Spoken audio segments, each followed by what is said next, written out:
शाळेच्या मुख्याध्यापिका सिस्टर मीना आणि माझ्या शिक्षिका आणि माझ्या प्रिय मुलींनो सर्वांना शुभ सकाळ.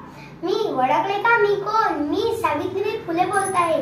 माझा जन्म 3 जानेवारी 1831 रोजी महाराष्ट्रातील नायगाव येथे झाला.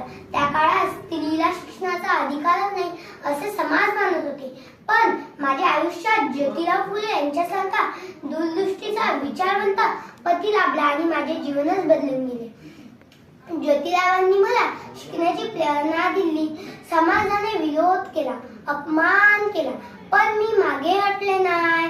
शिक्षण हे स्त्रीच्या मुक्तीचे खरे साधन आहे हे मी ओळखले. म्हणूनच 1848 साली पुण्यातील भिडेवाड्यात मी भारतातील पहिली मुलींची शाळा सुरू केली. त्यावेळी लोक माझ्यावर दगड फेकायचे, शेण टाकायचे, तरीही मी रोज एक जास्त साडी घेऊन शाळेत जायची, कारण शिक्षणापुढे कोणतीही अडचण मोठी होऊ नये.